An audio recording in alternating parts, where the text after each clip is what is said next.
Hey folks, thanks for coming to my channel and watching my videos. I'm starting a new series on a new landscape painting called Two Tipis.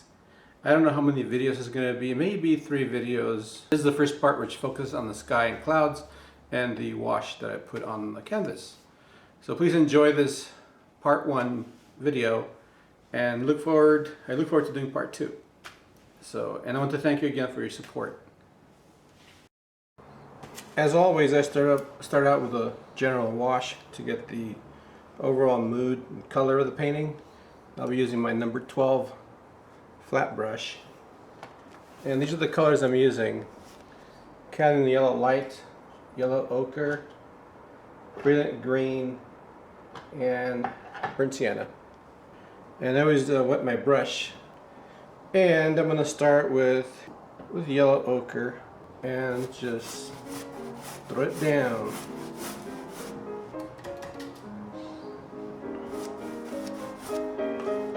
And just spread it about. It's good to dip it in the water. Dip the brush in the water so it can pull the color around the canvas. Call it the messy part.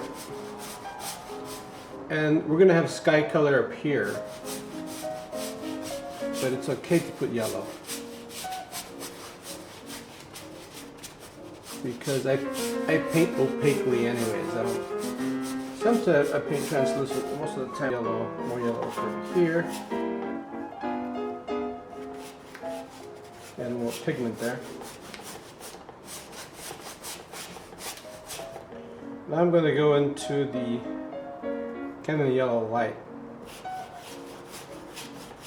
and I have not washed my brush out. I have not.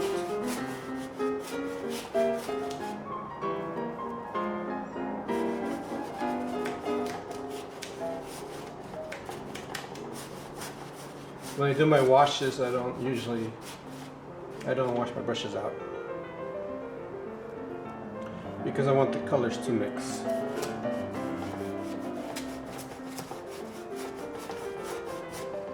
To give me like a greenish color. A lot of times you don't know how it's going to look like until you put it on the canvas. So if it's too green, I could tone it down.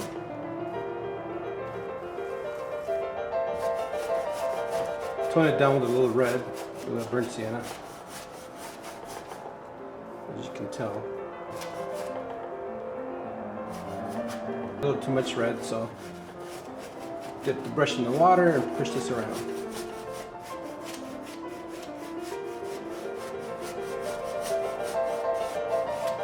And all these brush strokes you see there, that's good.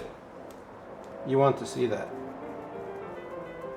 Like some more of this yellow color, yellow ochre, put it over here. And the reason I put green here is because that's where I have some mountains that are greenish, sort of.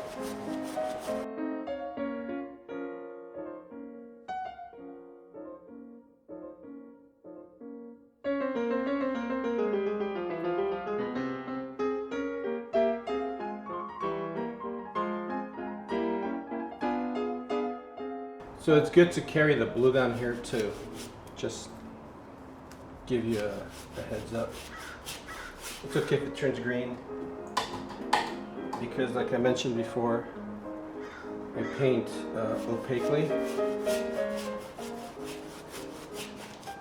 And also, this is going to be my interpretation of the photograph. I do that. I don't paint exactly how the photos are. You want to put your own personality or twist on photographic material. If you're painting a photo, put your creativity into it. Anyone can paint photorealism, and you don't really grow as an artist if you don't get creative. As artists, we're supposed to be creative. So, and even when you're copying off a photograph, you want to be creative. Like the sky in the photograph does not have these colors in it. But maybe mine will because I want it there. Over here is more of a shadow because there's a mountain over here. So we'll put some blue. Blue with red and see what we get.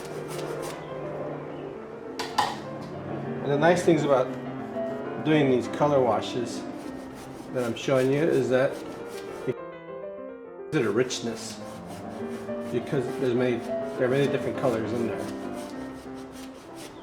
So it's not, you know, your typical boring, maybe 2 colors or 1 color.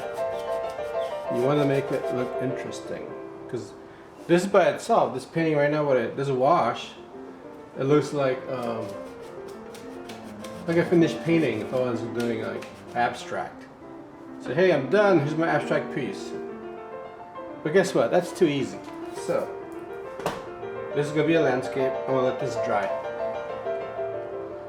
I'm now going to paint the blue sky in the background, which is the furthest part of this landscape. And I'll be using brilliant blue and white. It's maybe a little too bright. Too bright with blue. I'm going to mix a little phthalo blue, tone down the brightness, so I get more of a true blue. This is a better blue. And as you can tell, I'm sort of just throwing this in here without much care. Now I want to have some of the background come through, so I'm not going to paint this completely opaque. More phthalo blue, I'll probably put it down over here, where there's a deeper blue over here.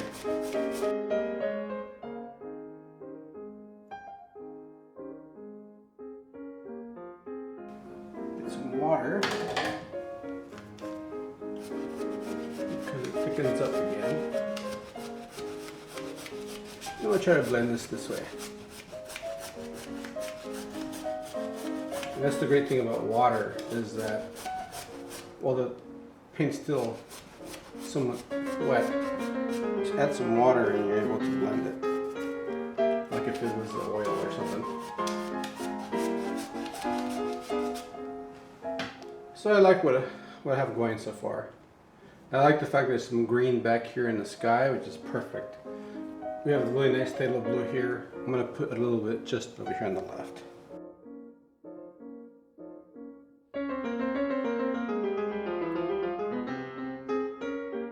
So I'm going to let this dry, then I'm going to come back and do some clouds.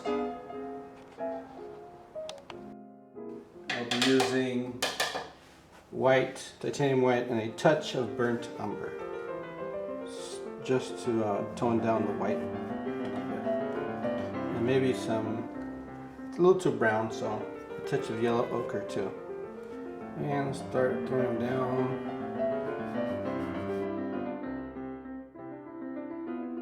You want to let things happen, let some of the background come through.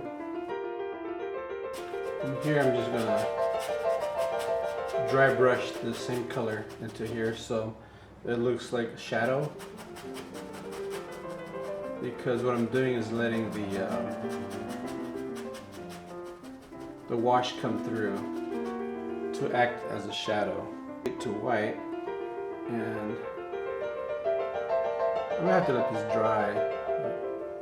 Go straight to white to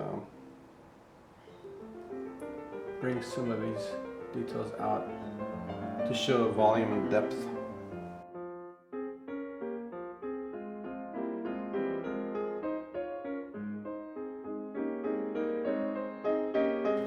Again, I'm not doing exactly how it is in the photograph. I'm sort of improvising. The photograph does serve as a reference as to more or less where the details are. You should be able to go in here and get a little creative.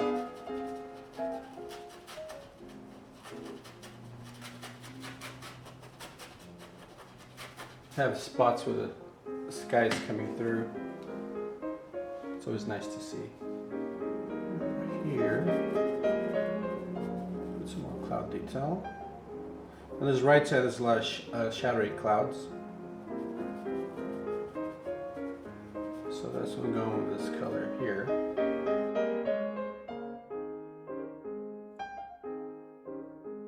So try to vary your clouds. Not all of them round. Some of them tend to be thin lines like this. Eventually, I'm going to put a mountain over this. So right now, these clouds might get covered, or they may not. So I'm going to pretend that there's no mountain right now. So I'm going to just continue painting. You see these little things happening here?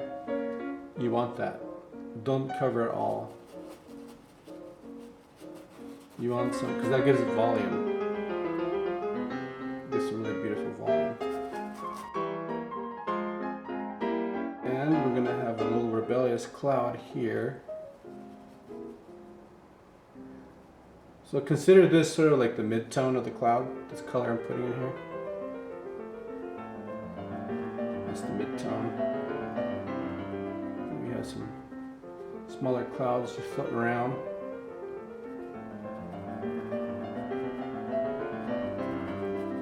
We have some sort of dissipating, maybe gathering up here a little bit. And you control this with the pressure that I put on here, or the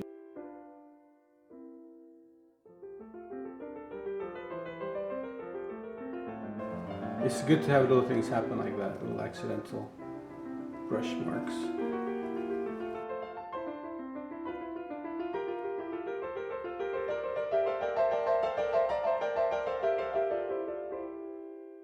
We have the brightest clouds over here.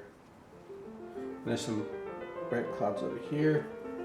But we'll see. I don't want to go crazy with it. Go cloud crazy.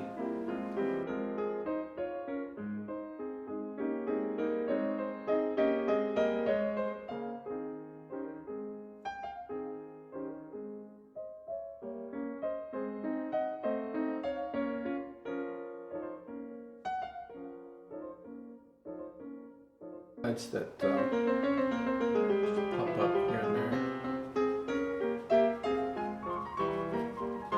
Like this light going through the clouds in some areas. Like this. So you don't want to do white everywhere. Just where it's necessary. So this shows like this. These clouds are catching light back here. Then we have some more opaque clouds over here.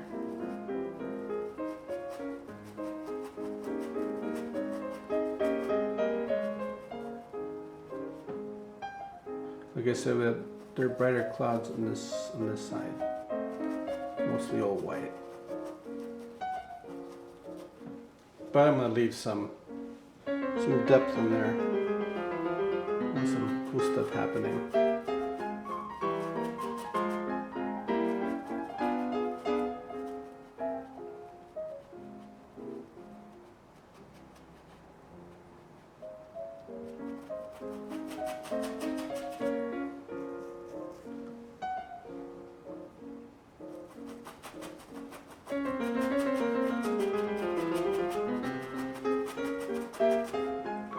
And I'm gonna sort of step back and take a look at this from a distance.